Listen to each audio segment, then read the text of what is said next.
Dia de internacional, dia de enfrentar o River Plate pelas oitavas de final da Copa Libertadores. O time do Eduardo Cudê está definido, mas pode ter daqui a pouquinho uma surpresinha e vai ser no meio-campo. Enquanto isso, o presidente Alessandro Barcelos atualiza a questão da janela de transferências, não faz nenhuma promessa no microfone, mas nos bastidores as coisas estão se encaminhando para que um zagueiro bem conhecido aqui no Brasil volte para a pátria, mas principalmente para o Beira-Rio. Vamos falar sobre tudo isso? Então fica comigo depois da vinheta.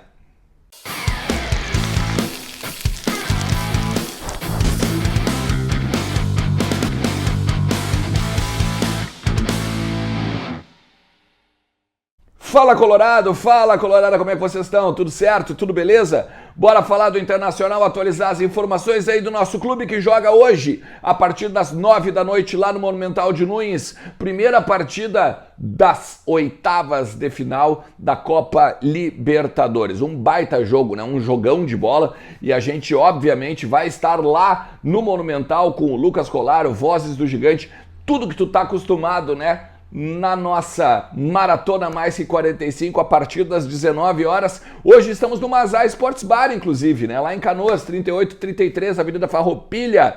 Chega junto, vamos tomar um chopp lá e vamos transformar o Mazá num mini Beira-Rio. O Inter tá escalado, mas tem algumas questõezinhas que a gente tem que conversar. Então fica comigo até o final do vídeo.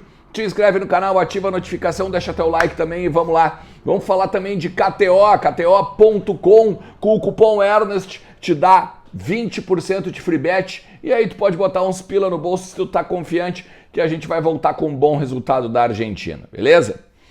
Gente, vamos lá. Rocher, Bustos, Vitão, Mercado, René, Johnny. E aí aqui as coisas começam a talvez ser surpresas, tá? Porque o seguinte, olha só, o Arangues vai pro jogo. O Arangues, a informação é que começa jogando lá no Monumental. Não treinou na segunda-feira para ter uma condição melhor, né? Muscular, principalmente.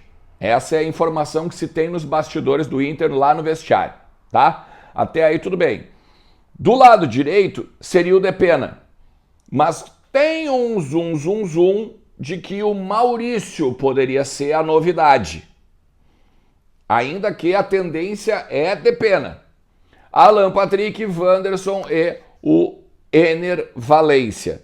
Possibilidade do Pedro Henrique também existe, remota. Mais uma vez, assim como a tendência é o Depena, a tendência é o Wanderson. Tá? Então, esse time, ou vamos dizer, esses 13 iniciais que eu tô falando para vocês, não deve mudar muito disso. Se por um acaso o Arangues vir a sentir, aí entra Campanharo na vaga dele. Eu particularmente acho um erro do Tchatcho, falo agora para não ser engenheiro de obra pronta. Acho que o Campanharo no lugar do Arangues não, teria que ser o contrário. O Johnny para frente, então, e o Campanharo para trás. Ainda que, na verdade, eu colocaria o Rômulo, né? Eu colocaria o Rômulo de primeiro e o Johnny, aí sim, no lugar do Arangues. Eu não botaria o Campanharo, pelo menos nos últimos jogos, ele não mostrou a intensidade que o time e o jogo do Tchatcho pede. Tanto que depois, se tu vai olhar no jogo contra o Bragantino, ele entra na segunda função, né? Ele não entra de primeiro. Ele entra junto com o Matheus Dias, na outra linha, né? Então tinha o volante e depois os outros dois ali que faziam a condução da bola. Mas enfim, tem uma questão também que é importante que a gente tem que se ligar, que qual é a mentalidade que o Inter vai ter lá em Buenos Aires, tá? O presidente Alessandro Barcelos deu algumas dicas. Primeiro assim, não é praxe do Tchatcho jogar recuado, né? Mas o presidente Alessandro Barcelos, ele concedeu uma entrevista coletiva, ele disse o seguinte: nós temos de ter uma posição estratégica dentro dos 180 minutos, porque nós decidimos da nossa casa. O River Plate gostaria de ter essa vantagem e não tem. Nós temos essa vantagem.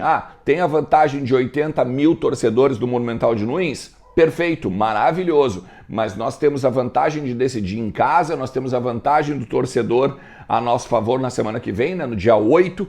Então, nós temos de ser inteligentes nessa posição de estratégia de Primeiro jogo fora, segundo jogo em casa.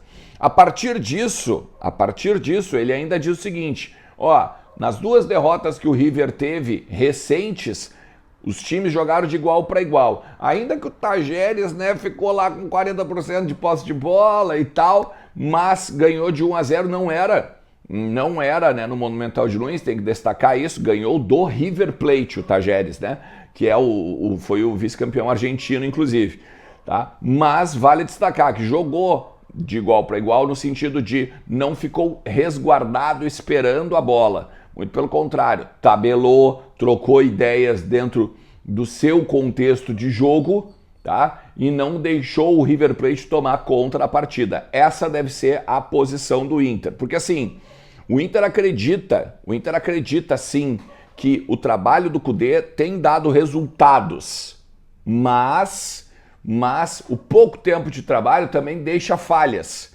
E aí com isso as coisas têm que ser muito bem orientadas e além de ser orientadas elas têm que ser muito focadas. Não é um jogo quase de perfeição, principalmente pelo fato do River Plate ser um dos principais clubes da América no momento, tá? Beleza. Até aí tudo bem. Teve 2 polêmicas já na parte da manhã, né? Uma ontem ainda e outra na parte da manhã. Primeiro que é maravilhoso, né? A emissora, que é a principal emissora daqui do Rio Grande do Sul, colocou o logo do Grêmio, né?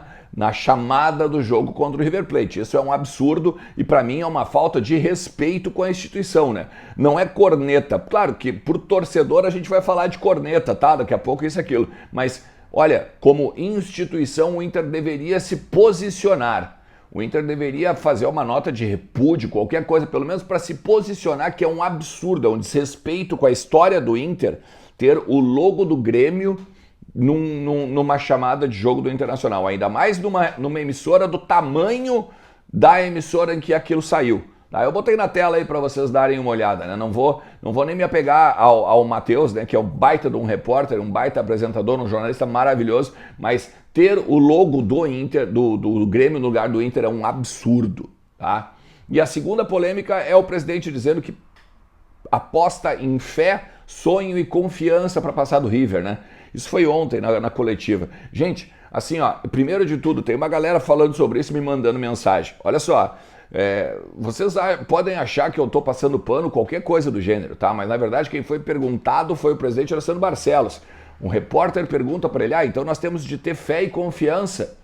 E aí o presidente repercute em cima do que ele falou, do que o repórter falou. Foi o Jairo Vinck, inclusive, que fez a pergunta.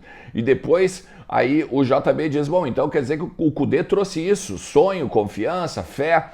E aí o presidente ainda diz, não, só um pouquinho. O sonho quem tem de conquistar a Libertadores é a torcida do Inter, isso e aquilo. A confiança o Kudê trouxe, né? E a fé a gente tem que ter sempre. Então, assim, eu acho que a gente tem que parar de achar polêmica em lugar bobo, lugar besta, né?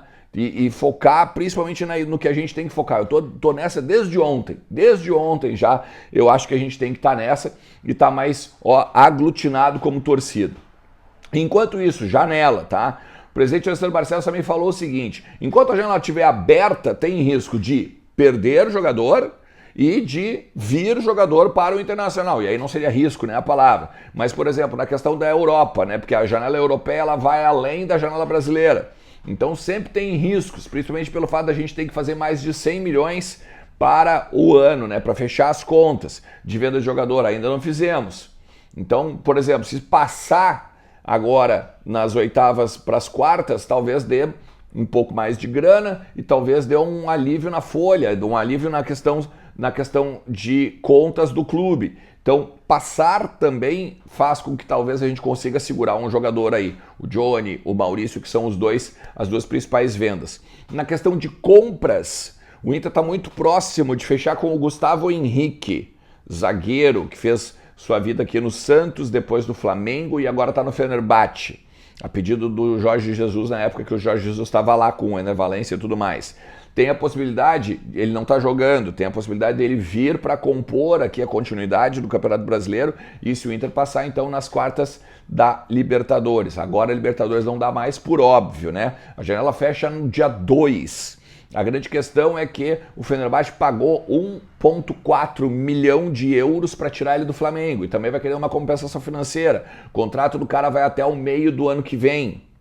Então, existe todo um trâmite, né? Ou todo um problema em termos até de burocracia, em termos de valores, em termos de sair no bid lá, entrar no bid aqui. Então, assim, acostumem-se com o fato de que talvez este grupo que nós temos hoje vai ser o grupo não só da Libertadores, mas também o grupo da continuidade aí da temporada. O presidente deixou bem claro, não vamos aceitar, primeiro, qualquer valor de quem para sair, né, de quem de repente pode sair, e também não vamos fazer, né, a mesma coisa que fizemos da última janela, por exemplo, que contratamos a esmo e quando vê os dois jogadores não deram a resposta aí que a torcida espera, beleza? Cara, se tu chegou até aqui, não te esquece, eu falo para força também de Mais Ágil, em menos de 24 horas, eles antecipam o saldo do teu FGTS. Conversa com a Mais Ágil no link que está aqui na descrição, ou então usa aí o telefone que está também na tua tela, mas ó, bate um papo no WhatsApp com eles que eu tenho certeza que eles resolvem o teu problema. Em menos de 24 horas libera o fundo, teu saldo do FGTS, o fundo de garantia que está lá é teu, guardadinho, bonitinho. Então faz isso, troca uma ideia com a Mais Ágil, está precisando botar uns pila no bolso. Valeu? A gente se fala na Maratona Mais 45 do Vozes do Gigante e que venha uma baita vitória, né? Ou pelo menos um baita jogo para o Internacional no Monumental. Forte abraço! Tchau!